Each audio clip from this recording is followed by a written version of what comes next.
who may not be familiar with my background, I say Google it. We're a very public record.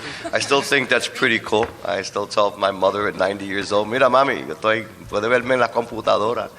Bien chévere. Nice to see you, Pete. And it resonates, and we could, through technology, stay in touch in that manner. But now I'm chairing education.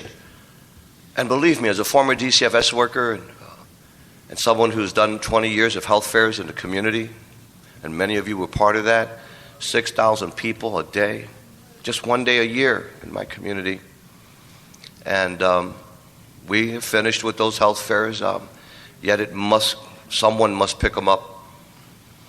When we talk about the people who made that happen, some of them are on this panel, because they're the thinkers, they were the curriculum, they were the ones who helped me and Senator Miguel del Valle understand how to implement this on a community level. I am not a healthcare professional. I do not have the background you all bring.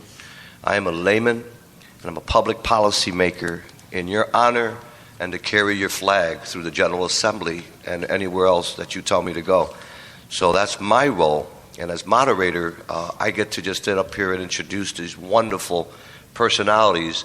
And we may have one who breaks from us a little early, or we may want to go further. And each member, as we segue right into this workshop, we will have as a coordinator, and also I want to right away thank Dr. Andrew Sung, who's actually put this all together. I just got in from Springfield. As many of us are so proud the foundation has put this, again, the Latino Caucus Foundation together, and have brought us some very prominent members of the Latino community and overall communities, be it from whatever nationality, to bring us the information we need. And so they're going to have 10 minutes to open as to who they are, what is it that they represent, and why they're part of this distinguished panel. Because, as you know, I will always operate in making sure that we have substantive measures that we can have results from at the end of the day. So with no further ado, and then we'll go to questions, and there should be more than adequate time if you have questions regarding. And so I believe after you hear the spiel, we'll be able to connect these wonderful pearls, and this will make a lot of sense, and we will learn from them. But no further ado, we have Mr. Julio Rodriguez, who will start off for us, and he is one of our major funders and a good friend who's always been very concerned about where the money goes in our community. Number two, we have Elba Randazzo. We have, of course, Juan Salgado. We have Susana Gonzalez, who also, I have to be very biased, is also the chairperson of my health committee for the last 20 years in Miguel del Valle, and was very responsible for all of the health fairs that were taking place in Mozart Park on Armitage. And I get a lot of the credit with my name on it, but if you really want to see who does the work, there she is. And with that said and done, and a great RN, by the way. And then, of course, Dr. Andrew Sun. And hopefully I can get a flu shot, Susanna. You can take care of me to make sure. Because, you know, I'm a hypochondriac, guys. I'm always... Porque estoy enfermo de no poder sanar nuestra comunidad cuando llega a nivel de salud. Las frustraciones, tenías razón y tienes razón. El tiempo te dio la razón, Carmen.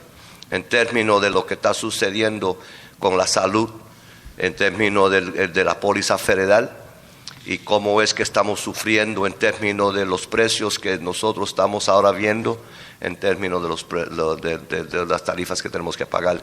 I said in Spanish to a director here who has constructively criticized the legislature and has constructively criticized in a very positive way work that we do in the Latino community as to health care for all, and understanding that the premiums are coming back pretty heavy as to the co-pays. And having been one of the authors of the legislation with now President Barack Obama in 2002 here in the state of Illinois, because I was the chief sponsor of universal health care in the House of Representatives.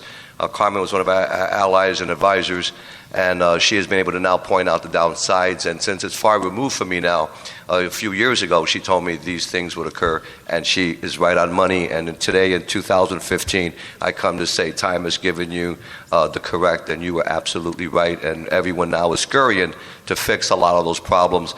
And in Illinois, we may finally have an exchange. So I know you're working on some of that. And that's a sidetrack. I'm sure some of you are familiar with what we're talking about, and all of you should be familiar with what we're talking about. But with no further ado, I'm going to open this up to Mr. Julio Rodriguez, who's going to identify his agency, who he is, what he does, and then he will get into a 10-minute. And after that, we'll move on to Elba Aranda Shu. Okay. Good morning, everybody. So I am with the Illinois Department of Commerce and Economic Opportunity, and my primary role is in overseeing the workforce development programs. More often than not, what you will hear is sort of two tenements of that. The Workforce Investment Act, or WIA, and I'll talk a little bit about that because major legislation was passed. It was reauthorized and renamed in July of this year. And there's some very exciting things, some very grand opportunities for us as a state because we've been doing a lot of the things that in the new legislation really supports us continuing to move forward. The next piece of sort of program is really the state's program, and that's the JTED program. Some of you may be aware of it. Some of the folks up here get funding for that. It's a very small program, but it is one of the programs that has showed us the most success for getting people who are the most vulnerable into some type of career pathway, some kind of career track. So I'm going to give you a little bit of a historical perspective on how the department has been doing workforce development and what our philosophy has been, and then where do we see us moving under the new legislation, and possibly, right now I can tell you where we are today.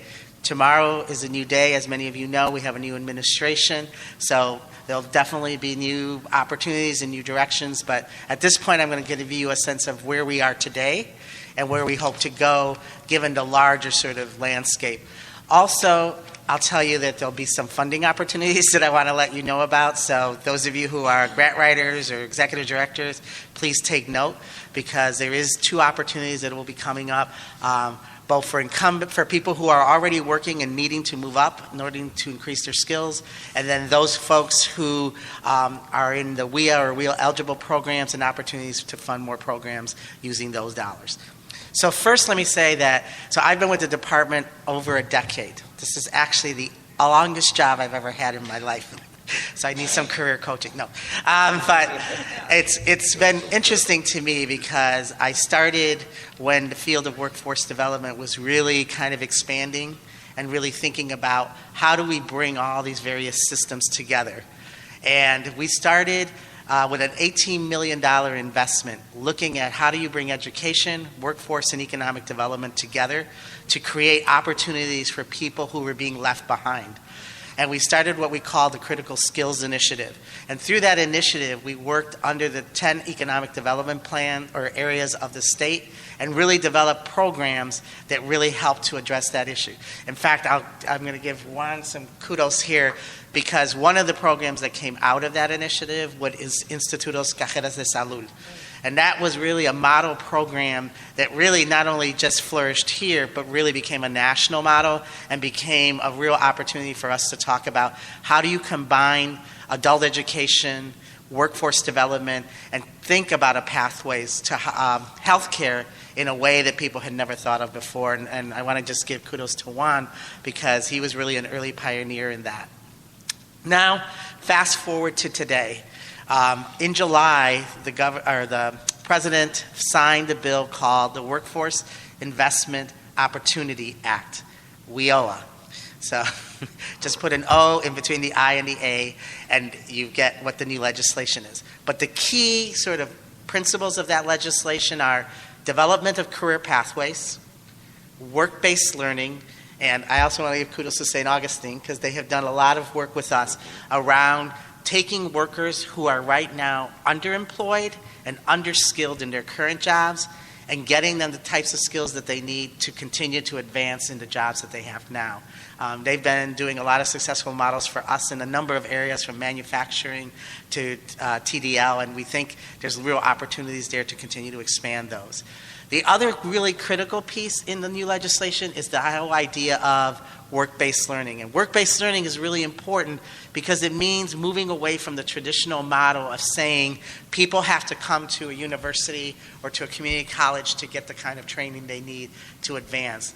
We really believe the goal is to really engage employers and put programs in place right in the job site, work with them around development of curriculum, and I want to do kudos to Alba and the work that she's been doing, because they've really been a leader on employer engagement and really through the JTED program and other programs that they run on really getting healthcare providers to really get involved in the development of the program and ultimately getting people in the workplace to be able to advance. And we want to continue to support those areas. Another thing about work-based learning is it allows us to do something that under WIA we didn't do very much of, which is on-the-job training and work experience. When you think about people coming into healthcare, if you think somebody who's working in the cafeteria, who's been there 15 years and has not had the opportunity to really experience what it would be like to go into healthcare, those are good strategies for beginning to move them from one part of the hospital into the other. And how do we continue to expand on that? And the new legislation really gives us opportunities for doing that. The other thing that it also does is, on top of the career pathways and career and the work-based learning, it also, for the first time, creates integration between adult education, career and technical education, voc rehabilitation, and then what we call Wagner-Peiser and Title I, which is the core program of WIA. We are now going to create a unified plan in which our performance measures all have to align themselves. So, scary business, but we're very lucky in Illinois in that with all of those partners we've been working very closely on. We've actually been a leading state when it comes to people with disabilities. We've actually funded a number of programs working with kids with autism, getting them into IT. We see that that's another growing opportunity. Healthcare IT is going to continue to expand, and we see that opportunity of us, all these systems working together to get people into that field as another place for us to begin to do more work. The other thing I wanted to talk about is the fact that we had established the P220 Council, and Senator Miguel de Valle is the chair of that. And we've really been working with not only creating the sort of pipeline strategies and thinking about how do we take the whole system of education and align it so that we have what we call on-ramps for people. Because the traditional model of high school to college to work, those models don't work, and we have to figure out new ways for creating on-ramps for folks. And that's what this funding really gives us the opportunity to do. The other thing that I wanted to say in terms of the JTED program, our state program, we've also begun to take that program and have it model in the same way that what we're doing with the Workforce Investment Act program. And we're trying to do more stuff around career pathways with that. And lastly, I'll end with the other thing that we've been doing over the last 3 to 4 years. If we started what we call learning exchanges. And learning exchanges are actually run by businesses, and they're in the key areas of the state where we see growth and demand occupation, so healthcare being one of those. And the idea is to get business people to tell us what do they think works, how do we advance the goals that they have, and how do we develop programs like the ones I've mentioned already and expand those across the state. There are 2 funding opportunities. We are going to be releasing an RFP for the JTED program. That will probably come out early spring. I don't know if this is wood, but assuming the budget discussions go well, we should be able to get those funds out. And currently, right now, if you go to the Department of Commerce and Economic Opportunities website, there is an RFP for what we call rapid response funds. And these are funds that are targeted to people who have been displaced from their job and are looking to get into a new career track. And what we're really looking for under those funds, and St. Augustine is a great model of what they've been doing, is they identify a company and they work with that company and they actually take the skills of the people that are needed and then bring those people in. They also work with people who are currently employed and advance their skills. I'll give you one example and then I'll stop. So, and because I'm looking at Marta Serta right now in front of me, so I'm going to use her organization as an example. So, in-home care workers, as many of you know, under the new Affordable Care Act, there's a set of certificates that folks who do that work have to have. In her organization, she realized that unless I get my folks that type of training and get those people to move up in the skill set, they were at risk of losing their jobs. And we're talking between 300 and 400 people, and women over the age of 45. She, through her program and through the funds we were able to provide, helped to preserve those jobs. Those are the